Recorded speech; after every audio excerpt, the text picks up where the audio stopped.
2월 15일 법률방송 로투데이 시작하겠습니다. 첫 소식입니다.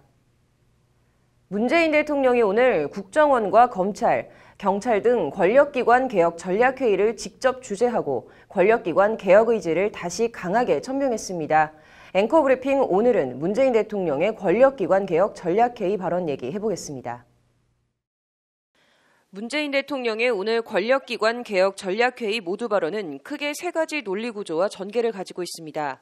왜 권력기관 개혁이 필요한지에 대한 당위와 지난 2년간 개혁의 성과, 그럼에도 아직 한참 부족한 개혁에 대한 독려, 문 대통령의 오늘 발언은 이런 논리 구조를 따라가고 있습니다. 구체적인 발언을 보면 이렇습니다.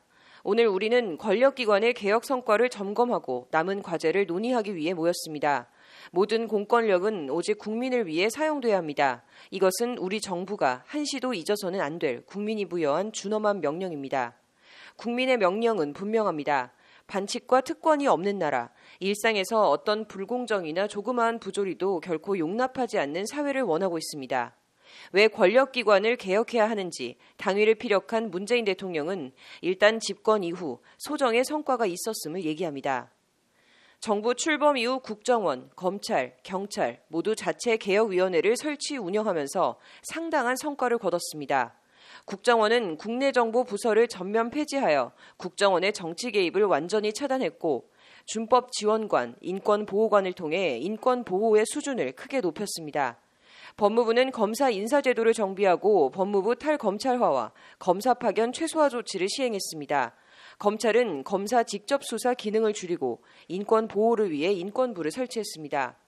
경찰은 집회 시위 자유를 대폭 보장하고 수사 과정에서 피의자의 인권 보장을 확대하는 등 국민의 경찰로 거듭나기 위해 적극 노력했습니다. 그 결과 우리 정부 들어 국정원, 검찰, 경찰에서 과거처럼 크게 비난받는 권력형 비리나 정권 유착 비리가 단 한 건도 발생하지 않았습니다. 이렇게 자평을 하면서 문재인 대통령은 오늘 전략회의를 주재한 본격적인 이유와 의도에 대해 말합니다. 우리 국민의 눈높이는 아주 높습니다. 국민이 만족할 만큼 개혁은 아직 이루어지지 않았습니다. 공권력은 선한 의지를 가져야 합니다. 국정원, 검찰, 경찰은 오직 국민을 위한 기관으로 새로 태어난다는 각오를 다져야 합니다. 국민이 만족할 만큼의 개혁은 아직 이루어지지 않았다. 문재인 대통령이 염두에 둔 국민이 만족할 만큼의 개혁은 이런 겁니다. 국정원 개혁입법, 공수처 신설입법, 검경 수사권 조정입법, 자치경찰제 법안 마련 등이 그것입니다. 문재인 대통령은 오늘 권력기관 개혁 전략회의에서 칼찬 순사, 일제강점기 검사와 경찰은 일제의 강압적 식민통치를 뒷받침하는 기관이었다라는 강한 표현까지 썼습니다. 올해 우리는 일제시대를 거치며 비뚤어진 권력기관의 그림자를 완전히 벗어버리는 원년으로 만들어야 할 것이다.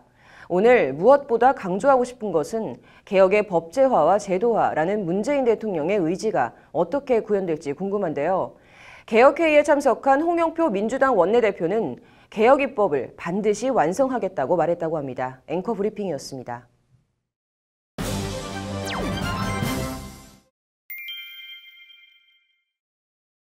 수백억 원의 회사 돈을 횡령, 배임한 혐의로 재판에 넘겨진 이호진 전 태광그룹 회장에 대한 두 번째 파기환송심에서 징역 3년의 실형이 선고됐습니다. 재판부는 고질적인 재벌 범죄 개선을 위해선 실형 선고가 불가피하다며 이같이 선고했는데요. 장한지 기자의 보도입니다.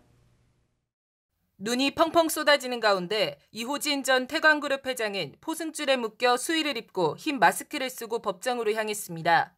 두 번의 파기환송을 거친 세 번째 항소심 선고 공판, 이전 회장 재판을 맡은 서울고법 형사 6부는 특가법상 횡령 배임 혐의에 대해 징역 3년의 실형을 선고했습니다. 조세 포탈 혐의에 대해서는 징역 6개월에 집행유예 2년과 벌금 6억 원을 선고했습니다. 횡령 배임 액수가 200억 원이 넘고 이전 회장이 경영하는 회사 직원이 조직적으로 가담하는 등 죄질이 좋지 않다. 피해액을 모두 변제한 사정은 인정되지만 실형 선고가 불가피하다는 것이 재판부의 실형 선고 사유입니다. 재판부는 그러면서 이처럼 대기업 오너가 200억 원대 횡령 배임을 저질렀는데 피해 금액을 갚았다는 이유로 또다시 집행유예 판결을 하면 고질적인 재벌의 횡령 배임 문제는 개선되기 어렵다고 강조했습니다. 재판부는 이어 다만 원심보다 높은 형을 선고하지 못하게 하는 불이익 변경 금지 원칙에 따라 기존 파기환송심 선고 형량을 넘지 않는 범위에서 형을 결정했다고 덧붙였습니다. 이 전 회장은 2011년 4월 간암과 대동맥류 질환을 이유로 구속집행이 정지됐고 이듬해 6월 병보석으로 풀려나 7년 넘게 불구속 상태로 재판을 받아왔습니다. 그러나 이 전 회장이 흡연 음주를 하고 거주지와 병원 이외 장소에 출입하는 모습이 언론에 포착되면서 황제 보석 논란이 일었고 법원은 지난해 12월 보석을 취소하고 이 전 회장을 다시 구속했습니다. 이 전 회장은 허위 회계 처리 등을 통해 회사 돈 500억 원을 횡령하고 주식과 골프 연습장 등을 싼값에 사들여 회사에 900여억 원의 손해를 입힌 혐의로 2011년 1월 구속 기소됐습니다. 이 전 회장은 또 2004년 법인세 9억 3천여만 원을 포탈한 혐의도 함께 받았습니다. 횡령액 산정을 두고 다툼 끝에 2017년 4월 파기환송심은 횡령금액 205억 원 중 이 전 회장이 관련된 것은 195억여 원으로 인정된다며 징역 3년 6개월에 벌금 6억 원을 선고했습니다. 하지만 대법원은 지난해 10월 조세 포탈 혐의는 다른 죄와 분리 심리에 선고했어야 한다며 사건을 재파기환송했습니다. 오늘 재판 결과는 대법원의 파기 취지에 따른 것인 만큼 특별한 사정 변경이 없는 한 이 전 회장의 형량은 대법원에서 그대로 확정될 전망입니다. 법률방송 장한지입니다. 시인 고은 씨가 자신의 성추행 의혹을 폭로한 최영미 시인을 상대로 낸 손해배상 소송 1심 판결이 오늘 나왔는데 법원은 배상 책임이 없다며 최영미 시인의 손을 들어줬습니다. 성추행은 사실이라는 게 법원 판단입니다. 김태현 기자입니다. 시인 고은 씨가 자신의 성추행 의혹을 제기한 최영미 시인을 상대로 낸 손해배상 소송에서 1심 재판부가 오늘 고은 씨의 주장을 기각하며 원고 패소로 판결했습니다. 최영미 시인이 폭로한 고은 시인의 성추행 의혹은 사실로 인정된다는 것이 법원 판단입니다. 고은 씨의 성추행 의혹은 최영미 시인의 시 괴물에서 시작됐습니다. 시 괴물은 은 선생 옆에 앉지 말라고 문단 초년생인 내게 K 시인이 충고했다. 젊은 여자만 보면 만지거든이라는 내용으로 시작됩니다. 시에서 언급된 은이 고은 씨 아니냐는 논란이 불거졌고 최영미 시인은 방송 등에 출연해 은은 고은 씨가 맞다고 말했습니다. 최영미 시인은 원로 시인의 성추행은 상습적이었다며 고은 씨가 술집에서 바지 지퍼를 열고 신체 특정 부위를 만져달라고 했다는 주장까지 했습니다. 재판에서 고은 씨 측은 성추행 혐의를 강력하게 부인했고 최영미 시인은 직접 경험한 일이라며 팽팽히 맞섰습니다. 당사자들의 주장과 증인들의 진술, 증거 등을 검토한 결과 재판부는 최영미 시인이 1994년 한 주점에서 고은 시인이 부적절한 행위를 했다고 폭로한 내용은 사실이라고 판단했습니다. 최영미 시인의 진술이 구체적이고 일관되며 제보한 동기와 경위 등을 따져보면 허위라 의심할 사정이 보이지 않는다는 것이 1심 재판부 판단입니다. 재판부는 최영미 시인이 주장한 내용을 보도한 언론사와 기자들에게도 손해배상 책임이 없다고 판단했습니다. 저명한 문인으로 문화예술계에 영향력 있는 인물인 원고에 대한 의혹 제기는 국민의 관심사로 공공이해에 관한 사안으로 위법성이 인정되지 않는다는 게 재판부 판시입니다. 선고 후 최영미 시인은 입장문을 통해 이 땅에 정의가 살아있음을 보여준 재판부에 감사드린다고 심경을 밝혔습니다. 노벨문학상 수상 후보자에서 성추문 가해자로의 추락.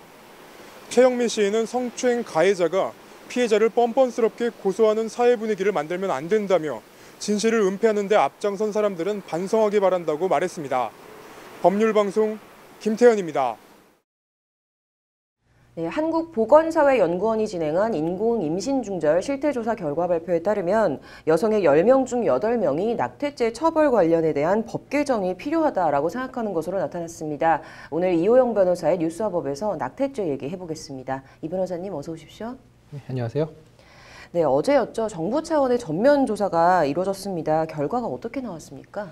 네, 이 조사는 이제 지난해 9월부터 10월 사이에 전국의 그 만 15세부터 44세의 어찌 보면 그 가임 기간 여성일 것 같아요. 그 여성들을 상대로 이제 현행 낙태죄에 대해서 이것을 폐지하거나 또는 개정해야 하는 것이냐 이것에 대해서 설문조사를 했는데 그 여성의 그 낙태율은 그 1,000명당 그 4.8건으로 낙태 건수는 약 5만 건으로 추정된다는 것이 이번 조사의 결과고요. 이게 비슷한 조사가 그 2010년에도 한 번 있었는데 그때는 연 16만 건으로 낙태 건수가 추정이 됐었거든요. 그러니까 그 7년 사이에 낙태 건수는 16만 건에서 5만 건으로 한 3분의 1 정도로 줄어든 것으로 보인다. 이런 좀 결과를 내놓았습니다. 네, 이번 조사에서 여성들이 이 낙태 관련 법령에 굉장히 큰 불만을 표시한 것으로 전해지는데요. 어떤 이유 때문입니까? 네, 이번에 뭐 말씀하신 것처럼 그 여성 그 4명 중에 3명이 낙태에 대해서 이제 반대한다. 그러니까 낙태죄를 처벌하는 것에 대해서 반대한다. 라는 이제 입장을 내놨는데 그 이유를 좀 살펴보면 그 75.4%는 아예 이 낙태죄 처벌 조항인 그 형법 269조와 270조를 개정해야 된다. 라고 이제 입장을 밝혔는데요. 이게 형법 269조 같은 경우는 이제 부녀가 그 태아를 낙태한 경우에 처벌한다라는 규정이고요. 이때 이제 부녀가 낙태한 때에는 1년 이하의 징역 또는 200만 원 이하의 벌금에 이제 처한다는 규정인데 이제 이것을 폐지해야 된다라는 거고, 그 다음에 또 마찬가지로 폐지해야 된다라는 지금 입장을 밝힌 게 270조. 270조 같은 경우는 그 의사의 그 촉탁에 의한 낙태죄입니다. 그래서 의사, 한의사, 뭐 조산사 등의 어떤 이러한 어떤 전문 자격사가 부녀의 촉탁을 받아서 낙태하게 한 때에는 2년 이하의 징역에 처한다라고 돼 있고요. 마찬가지로 이 경우에는 7년 이하의 자격정지를 병과할 수 있습니다. 그러니까 조금 살펴볼 것은 부녀를 1년 이하의 징역 또는 벌금으로 처벌하는 것에 비해서 이런 의사 등에 대해서는 벌금형 규정이 없어서 만약에 어떤 유죄가 선고된다면 벌금 없이 바로 징역으로 갈 수 있는, 물론 집행유예는 받을 수 있지만 사실 그 몇 년 전만 해도 그 의사에 대해서 실형 선고가 나온 경우가 간혹 있거든요. 그래서 이제 산부인과 의사협회에서 강력하게 반발을 하기도 했었습니다. 네. 네, 이번 조사 결과가 이제 곧 있을 이 헌재 결정에 좀 상당한 영향을 미칠 것으로 보이는데요. 이 헌재가 언제쯤 매듭을 지을 것으로 보십니까? 네, 그 이번 4월에 그 조용호 서기석 재판관의 임기가 만료된다고 하거든요. 따라서 좀 이 4월 안으로 좀 낙태죄에 대한 헌재의 결정이 있지 않을까 그렇게 예상을 할 수 있습니다. 네, 그렇다면은 이번에 쟁점은 어떻게 봐야 될까요?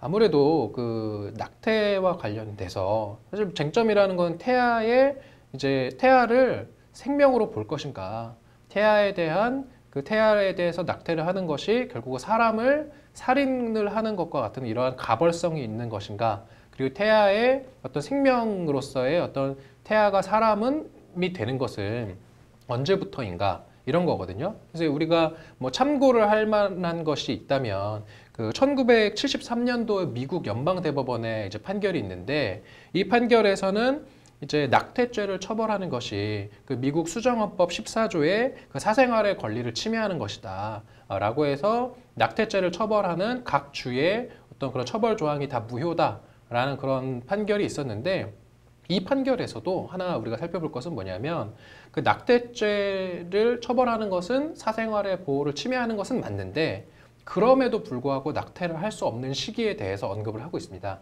그게 뭐냐면은 임신 마지막 주 3개월.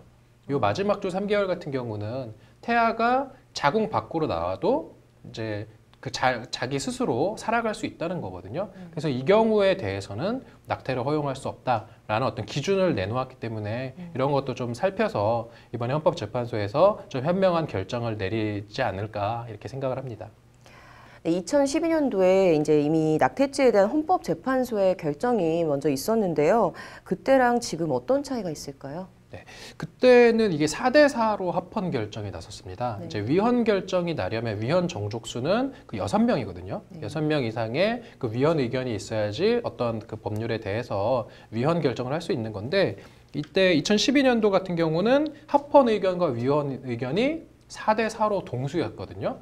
그러면은 여기에서 조금만 더 만약에 했다면 위헌 결정이 났을 수도 있는 상황이었다라는 것을 고려한다면 이번에는 조금 달라질 수도 있지 않을까. 지난번에 4대4였기 때문에 지금 특히 이제 얼마 후에 그 퇴임을 할 서기석 조영호 재판관 같은 경우는 약간 좀 진보적인 어떤 그런 결정도 많이 내놨던 재판관들이라는 점을 또 고려한다면 좀 전향적인 결정이 있지 않을까라는 그런 기대가 조금 높아지고 있는 것으로 보입니다. 네. 그렇다면 변호사님께서는 이제 헌재 결정 어떻게 좀 전망하십니까? 저는 헌법재판소의 결정은 정말 잘 모르겠고요. 저는 이거 입법적으로 낙태죄는 폐지해야 된다. 저는 이렇게 생각을 합니다.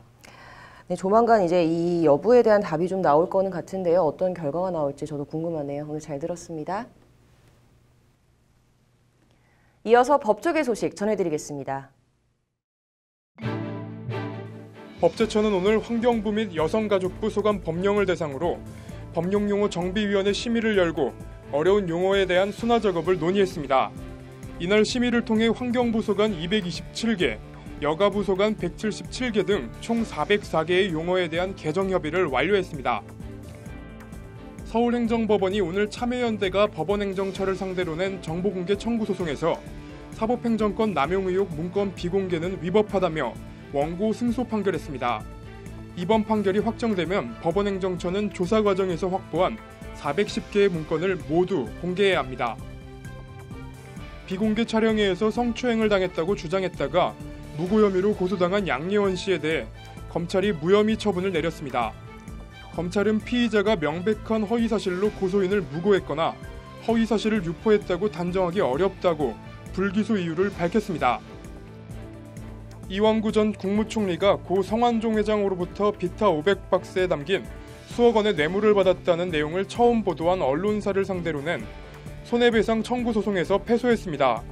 1심 재판부는 오늘 허위 표현은 맞지만 악의적 보도가 아니라 위법성이 없다며 이같이 판결했습니다.